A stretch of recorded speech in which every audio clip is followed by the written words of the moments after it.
My hands got sweaty and they're just sliding. And I'm like, I'm going to drop this thing. I got a new camera. There you Canon go. is literally my only supplier of info right now. All right, what's up, guys? Welcome back to the Darkroom Podcast, episode 42. My name's Nick. My name's Adam. We took a little week off, you know. It was someone's birthday. So we took last week off. So we should have more topics for this week. Yeah, honestly, too many. Should be good. Yeah. So might have to do some next week even. So, yeah. We'll see. But how was your week? Oh God, it was just stress. That's a short version of everything. It just stress. But Lovely. I don't know if you guys noticed, I got a new camera. You guys probably already know what it is because I've said it like months ago. But I finally got the EOS R. Oh, So here we are. we love to see it. Yeah, it was a bit of a struggle, but eventually I got it. I got an EF to EOS R adapter, so I can still use my lens because I ain't spending $3,000 on a 24-70 for the RF. That's fair. But it still works really great. I don't know if anyone can even see a difference, but hopefully you can. Hopefully. I'll know when I edit. Yeah, true. We should do full 4K, 10-bit log. Oh, that'll take up so much space though. Yeah. So much space. But yeah, otherwise that's about it for me. How was your week? It was good. We moved last week for work. So that was fun. I must say we had to move the giant light box. Right? Mm-hmm. It's huge. This thing, I can't even show it to the camera. I was gonna do it with my arms, but my frame is too tight for you to even see. But that thing was heavy, bro. That was actually so stressful because I had to lift and my hands got sweaty and they're just sliding. And I'm like, I'm gonna drop this thing. I'm gonna drop this expensive light box, bro. Yeah. It was stressful. It was stressful. That isn't no good. We did it. And it was literally just lifting it off the box it was on to a dolly. That was it. And it was that difficult. Uh-huh. So would not recommend. Other than that, it's all good. Got our own offices now. There you go. There you go. That's good. Not bad. That's about it, really. I don't even know what I did on the weekend. Can't really remember now. That's how I roll. Oh yeah, we're filming this on a Monday, so yeah, a little later than usual. Yeah, but yeah, let's hop right in. Okay. I'll start. I've got I had last week kind of a bit of a smaller one to get us started. So let's get with that. The Straight Pipes. I've talked about them. Car review YouTube channel that's based here in Toronto. Yep. They've been testing a couple electric cars. Okay. And they're not Teslas. And that's where the problems begin. So, they're testing the cars. Part of the testing is the charging, right? Obviously. It's new. You got to test out how it charges. And if it's not a Tesla, because regular electric cars, they don't have the nice superchargers absolutely everywhere. Right. So you got to use other ones, the ones that are done by the Volkswagen group. They have it's something called Electrify America or Electrify Canada here. So the straight pipes go to these chargers, right? And there's 4 different stations, and each station has 2 cables that come out of it, so you can charge 2 cars per one station. The first one, the screen is just black. It's not showing anything. Great. So solid. Move over to the next one. It says under maintenance. Oh, brilliant. The one next to it, the screen's black, but it has just a mouse pointer for for no reason. And the last one, it's working, but it doesn't accept their tap to pay. Jesus. So they can't pay for it. Lovely. Lovely. Oh. My God. Yeah. So that's their struggles. They didn't just try Electrify Canada. They went to like Petro Canada. Same problems. They had like 2 stations, both under maintenance. Yeah. So, you know, with gas getting this high nowadays, at least here in Canada, I'm like, maybe I should change over sooner. But I'm not going with like any other electric car other than Tesla, because I'm not dealing with that. Fair. That does not seem fun. Yeah, no. Can you imagine like you're on your way home from work or something, or home from a trip?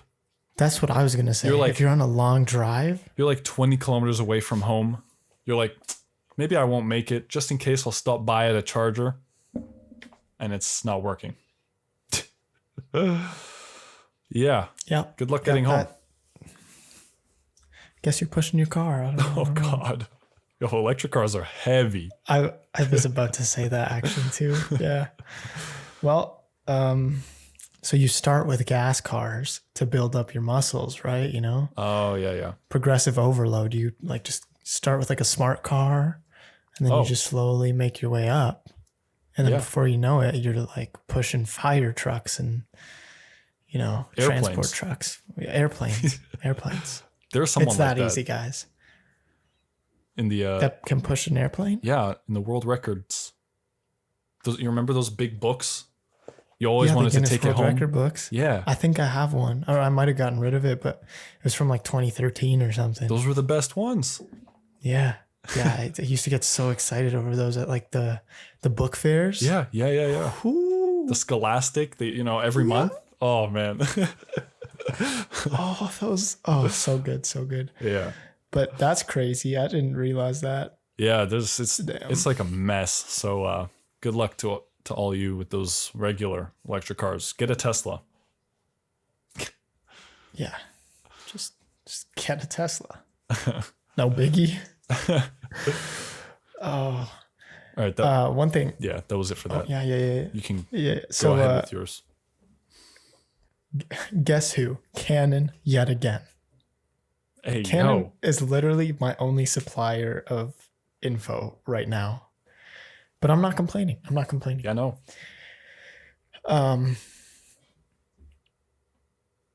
These are both my Canon topics here, rumors, as they often are. But Canon planning an ultra high resolution mirrorless camera. Ooh.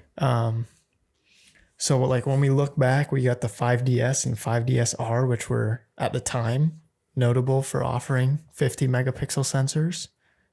But now that's becoming obviously way more popular. Like what years the EOSR's got like 30, doesn't it? Something like that, yeah. Mine's 45, I think. There's the Sony A7R4 with like a 60. Yeah. Right. So they're becoming a lot more common. Going off the rumors, Canon is planning to surpass all of this with a 75 megapixel RF mount mirrorless camera. Okay. Which is just going to be like a huge image. Yes. Big images. Because even using this guy and getting my 45 megapixel images, I don't know what the dimensions are off the top of my head, but if I try and do like any sort of HDR or anything where I'm merging several, it takes forever. Yeah. So that's one thing with like a 75 megapixel camera that I think could you just need a good computer basically, because if you don't have one, it's going to struggle when you're editing, depending what you're doing. If you're doing basic like exposure changes, sharpening, like that kind of thing in Lightroom or even Photoshop, you'll probably be fine. But if you're trying to do like composite type, that is going to be brutal. Yeah, absolutely. Yeah. But then you got so much room to just like crop in, you know.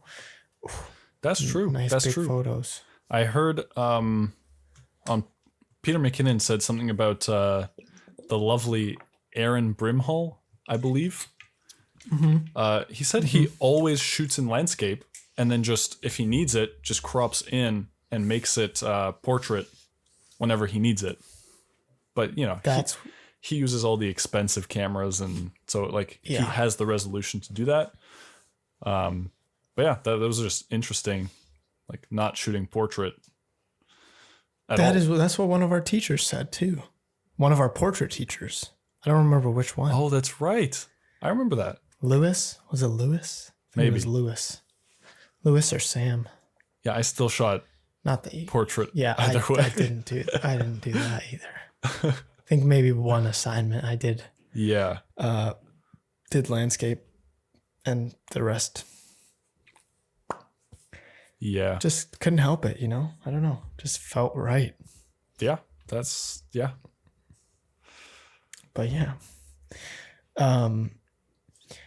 Another thing from Canon, testing more lenses. Once again, rumors though, so take this with a grain of salt. Keep it in mind. Yeah.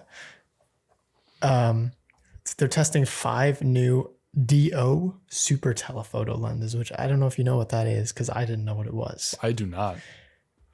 It stands for diffractive optics, which basically just bends light more than a regular lens does, so that they can put less glass in it, and it results in a lighter lens.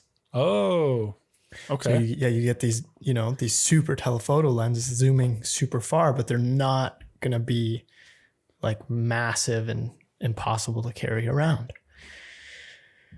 We got a RF 400 mil f3.5. All of these are image stabilized, by the way. We got an RF 400 millimeter f4, a 500 mil f4.5, a 500 mil f5, and an 800 mil f. I think that says 9.5, but for some reason I thought it was 8.5. Might just be my bad writing again. So I'll double check. I'll put it up on the screen when I'm editing.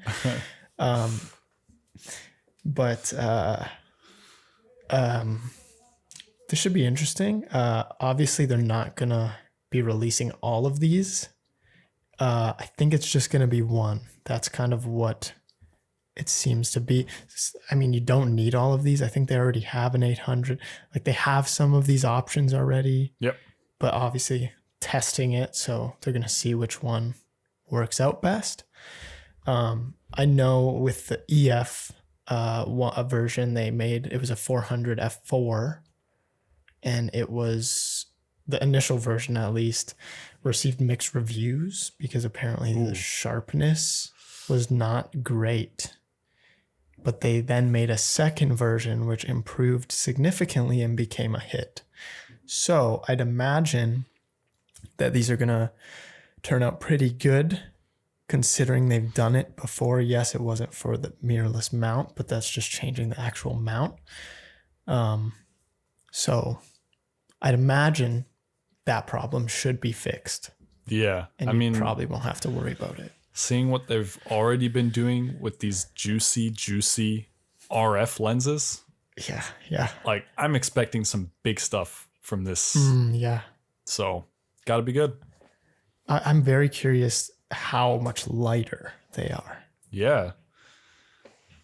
And does that then result in it becoming cheaper because it's less glass, or is it more money because it's like harder to actually manufacture, I'd imagine, because there's more that goes into it.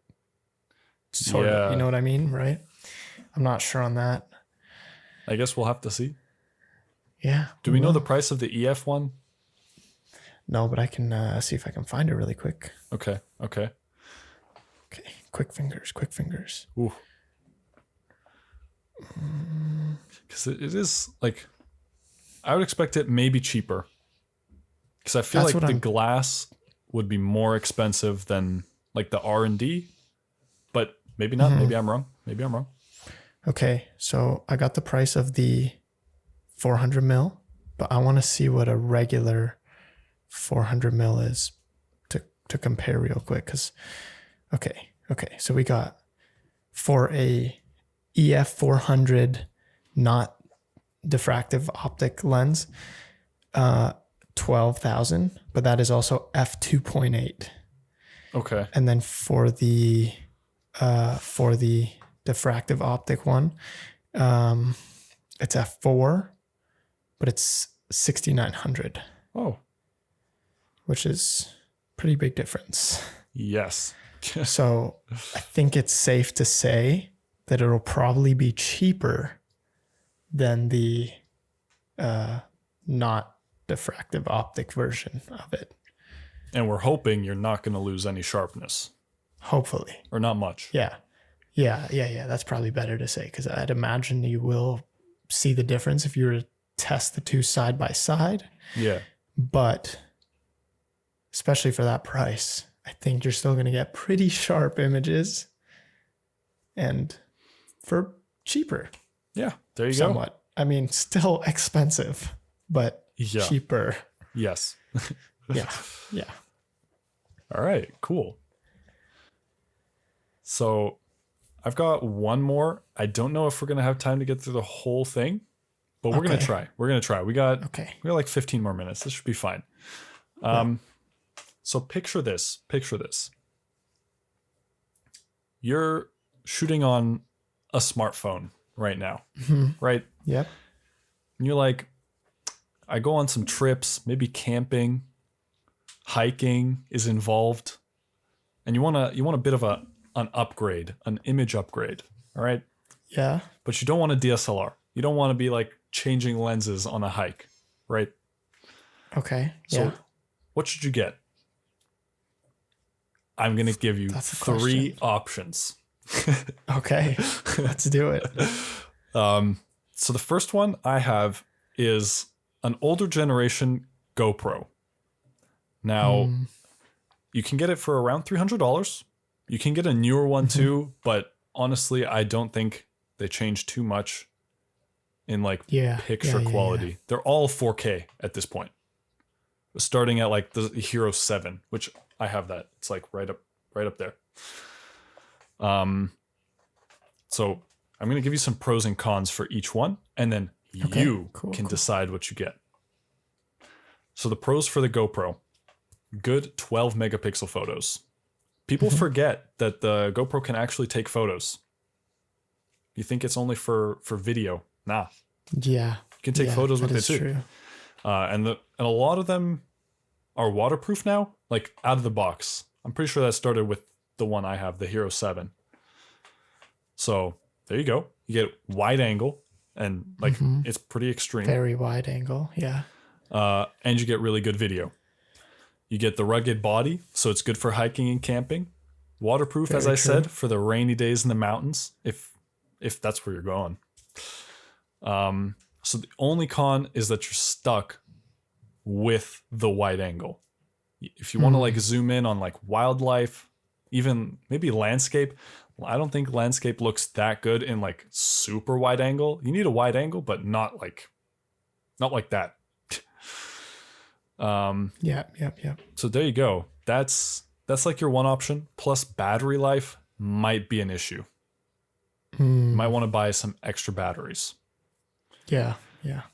I mean, at least they're not that big, so it's pretty easy to. That's true. To pack, easy at to least carry. extra ones. Yeah. Exactly. The next one, we got a Sony RX100 Mark VII, or pretty much any of the RX100 series. Even the older ones I know are good. I don't have I never bought one, but I always wanted to buy one. And I've heard really good things about them. Apparently the microphone is good, so if you want to shoot video on those, you're going to get some good audio. A lot of people used it for vlogging. That was it. So some pros and cons of the Sony RX100. You get 4K recording. You got a 24 to 200 millimeter zoom. on it, which gives you pretty much the perfect range, I think. It's like just wide enough It's a lot. and just enough zoom. You get really good autofocus. Sony's autofocus is like top class at this point. You get a 1-inch, 20.1 megapixel sensor. Good upgrade from a GoPro or any smartphone. And when it's turned off, it's only 42.8 millimeters wide. So pretty compact. Definitely bigger than a GoPro, but still compact. Yeah. The cons, again, battery life. We're talking about Sony here. They like to drain battery pretty quick, I think. So you might want to buy... I mean, if you're going camping, just bring extra batteries anyways. What are you doing with one battery? Yeah, that's true. That's true. And it's also not as rugged as the GoPro. I'm pretty sure it's not waterproof either. So that might be a concern. But this is my top pick out of my 3 options that I have here. Okay. The last one is the Canon PowerShot G7X Mark III. Now, I don't have any experience with Canon's like point and shoots or anything like that, so I can't say too much about this. Oh, I didn't say the price of the Sony, huh? No. Sony is $16.99. Okay. That's a lot more than the GoPro. Yeah. The Canon is $9.99. And Okay. listen here, a lot of the specs pretty much the same. You have 4K. Okay, lens 24 to 100, so you lose 100 millimeters in zoom, but still not bad. Not bad. Yeah. It's also f1.8 to 2.8. I didn't write down what the other one was. I think it was more, so like a smaller aperture on the Sony, if I remember correctly. This was already 2 weeks ago. Okay. Also, 1-inch, 20.1 megapixel sensor. It's the same. Yep. It's really similar to the Sony, but a lot cheaper. Yeah. So, I mean, you get the kind of the same cons. It's not as like rugged. Pretty sure it's not waterproof.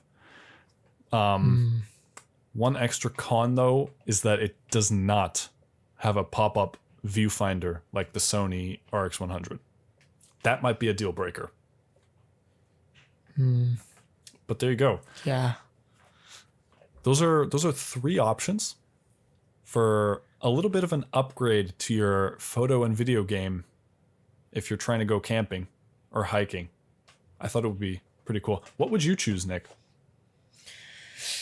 I don't know, man. The Canon sounds probably the best to me, considering it's like what, $700 cheaper. Yes. What was it? Yes. Yeah. That's quite a difference. With pretty much the same specs, so I'd probably go with the Canon. And it's not just because I love Canon, just for the record. Yeah. But yeah, I think that's probably what I'd have to go with. Or you could just do what I did and buy an off-brand GoPro that sucks. Maybe not. Or don't do that. Maybe. Yeah. And then don't ever use it. Yes. Yeah. So, Or like get it and then throw it at a wall. that's a good option. Just to test it. Make sure You it's, gotta make sure good. it's rugged.